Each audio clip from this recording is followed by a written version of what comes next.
Di video sebelumnya, tutorial surat perjanjian sudah membahas tentang judul, nomor, dan bagian pembuka perjanjian. Link videonya ada di bawah ini di kolom deskripsi. Silakan teman-teman kalau mau nonton lagi videonya. Sekarang di video ini kita akan membahas bagian selanjutnya ya, yaitu bagian para pihak yang membuat dan menandatangani perjanjian. Dalam anatomi kontrak, bagian ini sering juga disebut komparisi. Bagian ini isinya tentang identitas para pihak dan status hukumnya.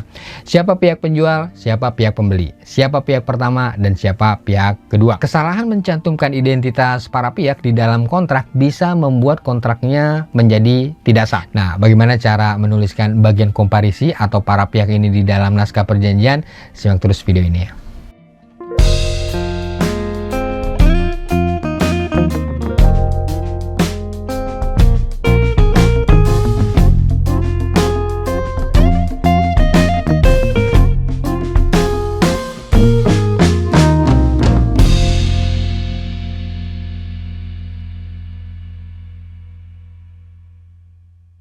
Sesuai undang-undang, sebuah perjanjian atau kontrak itu harus dibuat oleh minimal 2 orang. Jadi tidak ada perjanjian hukum yang dibuat hanya oleh 1 orang saja. Jadi minimal harus 2 orang. Nah, 2 orang di sini maksudnya 2 pihak ya. Pihak penjual dan pihak pembeli. Pihak penyewa dan pihak pemberi sewa. Pihak pertama dan pihak kedua. Dan pihak di sini juga nggak harus orang perorangan secara pribadi, tapi bisa juga bentuknya badan. Misalnya badan hukum PT. Karena minimal harus 2 orang, minimal ya, maka sebuah perjanjian juga bisa memuat lebih dari 2 orang. Bisa 3 orang, 4 orang, dan seterusnya. Misalnya ada 3 orang pengusaha yang mendirikan sebuah usaha bersama, maka yang menandatangani perjanjian usaha bersamanya adalah 3 pihak atau 3 orang. Dalam perjanjian usaha bersama itu, nama dan identitas ketiganya itu harus dicantumkan secara jelas di perjanjiannya, dan ketiganya juga harus menandatangani perjanjian tersebut. Hal penting kedua yang juga perlu kita pahamin kalau mau membuat naskah perjanjian ya, khususnya bagian komparisi di dalam perjanjian, adalah kecakapan para pihak. Apakah pihak-pihak yang harus menandatangani perjanjian itu cakap secara hukum atau tidak? Punya wewenang hukum untuk tanda tangan atau tidak? Kalau sesuai undang-undang, pada prinsipnya semua orang dianggap cakap untuk melakukan perbuatan hukum. Semua orang dianggap cakap untuk membuat perjanjian. Tapi ada juga nih, beberapa orang yang dilarang oleh undang-undang untuk membuat perjanjian. Misalnya anak di bawah umur. Ini tidak bisa menandatangani perjanjian, harus diwakili oleh orang tuanya. Atau orang-orang yang memang oleh undang-undang diberi wewenang untuk menandatangani perjanjian.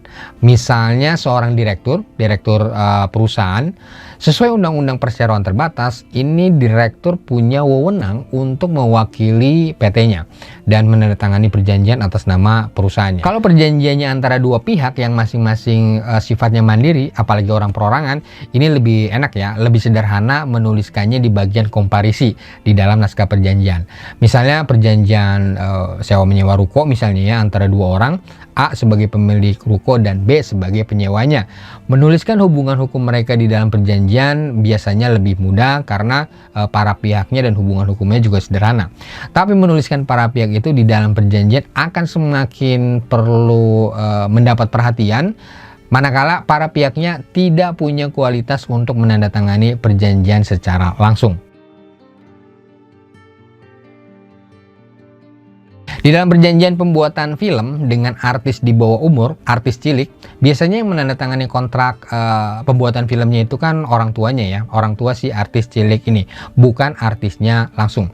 Artis yang menjadi pemain film ini tidak bisa menandatangani kontraknya sendiri karena dia masih di bawah umur. Dalam penandatanganan kontrak, dia harus diwakili oleh orang tuanya. Jadi orang tuanya yang menandatangani kontrak tersebut atas nama anaknya.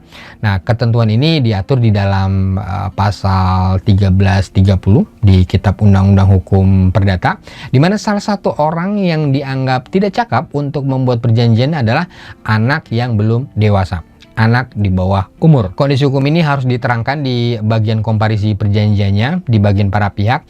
Jadi di bagian komparisi, setelah menuliskan nama dan alamat si artis ciliknya ini, misalnya dia sebagai pihak kedua, maka di bagian komparisi ini harus dijelaskan bahwa artis tersebut masih di bawah umur, belum dewasa, dan di kontrak pembuatan filmnya artis ini diwakili oleh orang tuanya. Jadi selain identitas artis di bawah umurnya, identitas orang tuanya juga dijelaskan di bagian komparisi yang bertindak sebagai pihak yang mewakili anaknya.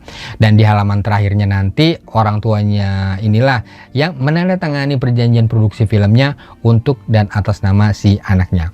Oh ya, identitas yang dituliskan di sini isinya cukup dengan nama lengkap sesuai dengan KTP dan alamatnya aja ya. Ini sudah cukup. Atau kalau mau ditambahkan informasi lainnya, misalnya nomor identitas kependudukan atau NIK sesuai KTP, ini tentunya akan lebih baik karena identitas para pihaknya jadi semakin clear. Di dalam praktek yang banyak saya dengar ya, sering kejadian kayak gini.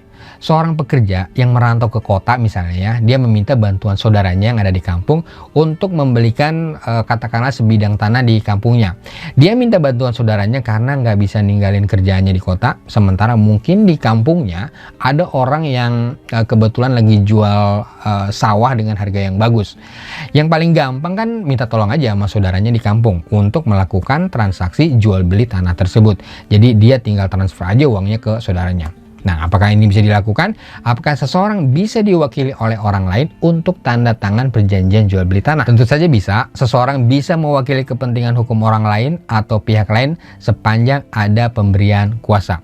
Karena transaksinya adalah transaksi jual beli benda tidak bergerak, sebidang tanah, maka kuasanya harus surat kuasa notaril.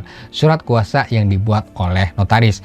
Ini untuk transaksi tanah ya. Lain cerita kalau yang ditransaksikan itu adalah benda bergerak. Misalnya mobil atau misalnya mesin pabrik, maka pemberian kuasanya tetap perlu ada, tapi bisa dengan surat kuasa di bawah tangan aja dan bermeterai tanpa harus ke notaris.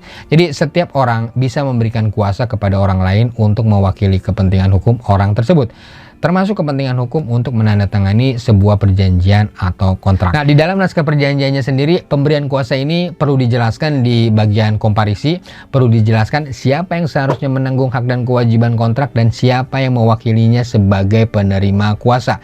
Dua-duanya harus dijelaskan, baik nama dan identitas pemberi kuasa maupun nama dan identitas si penerima kuasanya yang mewakili di dalam perjanjian. Contohnya, Miranda mau menyewa sebuah apartemen di kawasan Jalan Margonda, Depok. Apartemen baru, tapi karena Miranda lagi tugas di Bali dan nggak bisa pulang untuk jangka waktu yang lama, sementara perjanjian sewanya harus segera ditandatangani, kalau nggak nanti bisa hilang, maka Miranda bisa aja bikin surat kuasa di Bali yang memberikan kuasa kepada temannya di kota Depok, misalnya namanya katakanlah Suparmanto, untuk tanda tangan perjanjian sewanya. Nanti setelah ditandatangani, surat kuasanya dikirim oleh Miranda di Bali ke Suparmanto di Depok pakai kurir.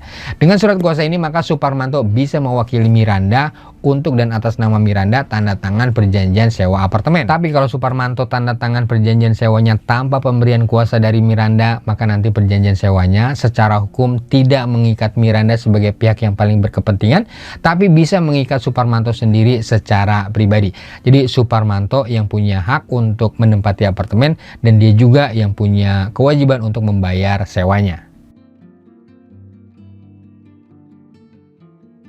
Menandatangani perjanjian atas nama perusahaan, tapi yang tanda tangan bukan direkturnya, tapi karyawannya. Misalnya dalam proses pengadaan barang perusahaan oleh Departemen Procurement, karena manajer procurementnya yang punya tugas mencari barang dan melakukan transaksi, termasuk melakukan nego-nego harganya, kadang-kadang tugas itu bablas sampai ke proses penandatanganan kontraknya. Manajer procurementnya yang langsung menandatangani kontrak pengadaan untuk perusahaan. Yang namanya pengadaan barang untuk perusahaan atas nama perusahaan, kontraknya harus ditandatangani oleh direktur. Segala tindakan hukum atas nama PT yang mewakilinya adalah direktur. Tanda tangan kontraknya dilakukan oleh direktur. Apakah manajer procurement ini tidak boleh menandatangani perjanjian pengadaan barang untuk perusahaan?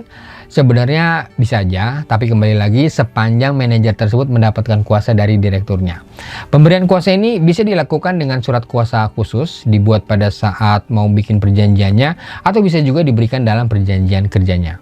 Misalnya lagi seorang manajer HRD di perjanjian kerjanya, perjanjian kerja antara perusahaan dengan manajer HRD tersebut ditentukan bahwa tugasnya adalah mengurusi ketenagakerjaan perusahaan, dan untuk melakukan hal tersebut maka manajer HRD diberikan kuasa Salah satunya untuk menandatangani perjanjian kerja dengan karyawan baru atas nama perusahaan.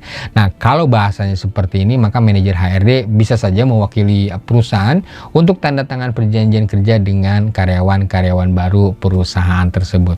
Nah, itu tadi beberapa contoh bagaimana menuliskan komparisi di dalam membuat naskah perjanjian apapun. Jadi penulisan bagian komparisi atau bagian para pihak di dalam perjanjian ini perlu diperhatikan dengan cermat ya, karena kalau salah tulis orang akibatnya bisa fatal. Kalau salah orang yang tanda tangan, akibat hukumnya bisa tidak sah perjanjiannya. Demikian informasi ini kami sampaikan. Teman-teman juga bisa simak video lainnya dari seri tutorial membuat perjanjian.